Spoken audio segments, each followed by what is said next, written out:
a really exciting day today because Google is now celebrating the 20-year anniversary of the first video ever published on YouTube. I wanted to have a chat with the product manager of YouTube ads, Andrey. Andrey, nice to speak with you. Good day, Amit. It's good to be speaking again. So Andrey and I have known each other for many years. We meet probably about once a month for the last 6 years, collaborating on lots of exciting projects. But you just recently moved into the YouTube ads team. Must be very exciting. It is absolutely, it's a delight to be joining this team at such an exciting time. And I, throughout my career in Google, I've always pursued projects that resonated strongly with the company's core mission. And I feel like I have a unique opportunity now to keep doing that. I think in everything that you and I have tried to work on together and did work on together quite successfully over the past few years, there was always an element of this, which always gave us energy and the drive to work through even the most difficult of challenges. And I feel like over the past couple of years, we've really been living through an unprecedented wave of innovation, driven clearly by generative AI and all its possible. And now you could not imagine a more exciting time to be working on a video platform. Now that we have the capability to explore and dive deeper into this wealth of content that is available and even more useful and more accessible to more people. I really think that there's markers in technology history. Like I remember when, as far as search engines, I had Yahoo and Alta Vista and all the widgets and things that came out. And then suddenly like Google came out and it was clean and it was fast. It was so much faster. And, you could hit that, those who remember the, feeling lucky and it comes up with the best result. And it just changed things. It changed things in search engines. And then suddenly a few years later, like YouTube is this amazing tool for all the access to all the greatest videos. You think of some little clip of some TV show that you saw many years ago, and you're able to find it in seconds. To bring that and have the ability to search on that into YouTube was so exciting when those two things came together. And now, like you say, this is the next evolution. Now that we're in the AI evolution, injecting that in there must be just so exciting to be working. It is super interesting. I just riffing off a little bit of what you said there. It made me think that it's not only content that has been produced in the past 20 years that is available on the platform. We've made content available that was produced decades ago. Probably by now, probably valid to say more than a century ago, that content is available on YouTube and therefore accessible for generations to come. But of course, making content available isn't the same thing as making it accessible.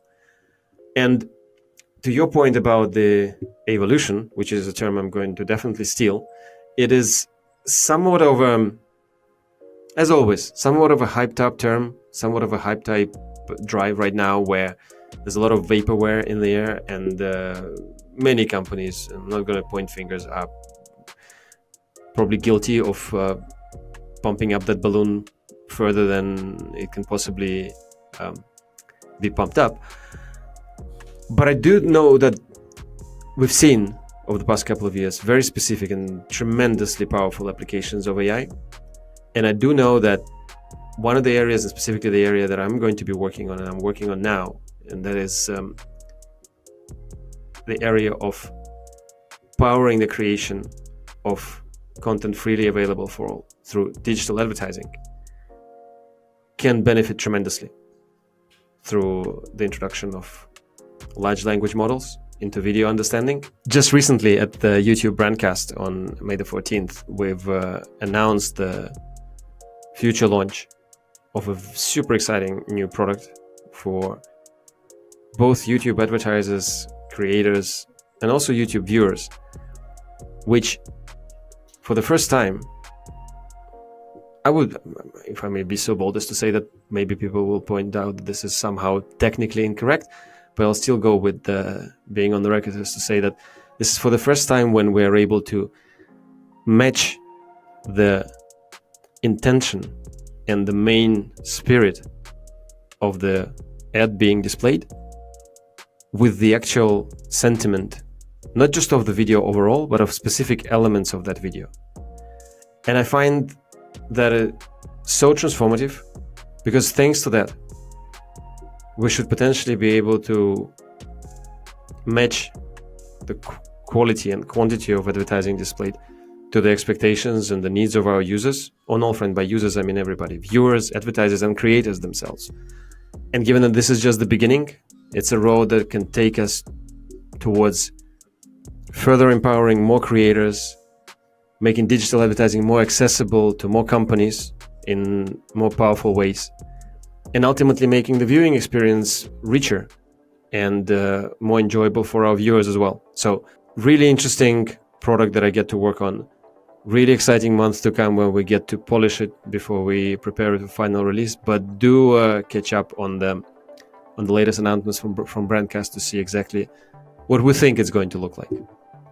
Well, I think that there's an expectation now of personalization, and I definitely see it in the next generation. Like my 18-year-old children, when they're going on TikTok and they're scrolling and all that, they would pause specifically on certain things because they're trying to train the algorithm to get to know them personally because they want it to be personalized, right? Now, what we're talking about here is that you're watching a YouTube video and the ad is linked based on what the content of the video is, right? So that it would be of interest to the person who's watching it because they've selected to watch that video. Indeed, right? It should be of interest to the person watching it. It should be matching the creator's intent in terms of capturing the audience and keeping the audience entertained, informed, engaged, and coming back to the channel. And it's matching the advertiser's intent in surfacing their message at the most relevant moment for the audience. I want to emphasize that what we're talking about here specifically, I mean, we're having a conversation back and forth about various things, but what we're talking about here specifically is not personalizing it to the viewer, right? This is actually the content. This is deep contextual understanding. Exactly. But it's not to say that these approaches cannot be used jointly for more powerful results. Yeah, absolutely. I think that for advertisers especially, they want to know that if they're paying for a YouTube ad, that it's going to hit the audience member who's interested in the same sort of alignment. So, right, for example, if you're, I don't know, watching clips from Fast and Furious, and then you've got some, aligned vehicles that suit to that because that's what the person is interested in and just at the right moment. So I think that giving that to people will, the goal is to make them enjoy the ad as well as the video content. Absolutely. Exactly. Enjoy it, find it. There's different definitions. We want to be, I guess, if you wanted to get really picky about what the goal should be. But overall, I think whatever we're talking about here, whether it's enjoyment or informing or educating or enabling, right? We're aiming to match the moment to the user, to the content in the best way possible. And it's really mind-blowing how far we've come in this past 20 years since the first video was uploaded, just in the hope that this kind of made-for-self home videos could be interesting to anybody beyond the really immediate family audience, to now having a multi-billion worldwide audience with so much potential. Well, a lot of people now prefer to watch content produced by, at-home content creators than highly produced multi-million-dollar movies. So there's places for ads in either, depending on what suits. There is. I would just if I can just quickly jump in, I want to emphasize as well another thing. What I'm super excited about, and what I'm realizing more and more now as I keep working on this product, is that the production values and the quality of content produced by some of the top YouTube creators is in no way inferior, and in many ways actually superior and more attuned to the needs of the audience than some of the sort of the legacy traditional studio produced content. And that just blows my mind continuously, exactly how well this new wave of new generation of creators are able to use the resources at their disposal to create stuff faster, less expensively, with even bigger impact than was imaginable before. Which brings the focus to the content. And so can I ask you, how's the technology work? Like, how are you evaluating the tone of the content, the content that is within it? Like, is it the language, the suitability to themes? Like, what is Google actually doing? Well, without spilling the entirety of our secret sauce on all of our users right here, all of our listeners, I should rather say, think of it as you could literally try it yourself. Use generative AI of your choice, any of the multi-modal models that enable you enable video processing or even image processing, and ask it to, well, in baby steps, to first maybe describe what is happening in the image or the video, and then start asking it more probing questions about the tone, the emotional content, maybe some other elements that are of interest to you. And I think you'll start getting an understanding and feel for the direction which we are going with this as well. So this is something that's available now, like the ability to speak to it and ask, what is this content about? Yes, very much so. I would say this has been available for a while now, that with the release of many of the recent generation, and again, given that we would like this video to be as evergreen as possible, in this, well, I'm not even going to mention any specific model numbers, but yes, multiple Gen AI models from different companies have been able to understand and generate, right? So this works both ways. Text to video and text to image has been available for a while, and so has image to text and video to text. So there's an element here of supporting the advertisers in getting their ads to the right content that aligns with what they're presenting.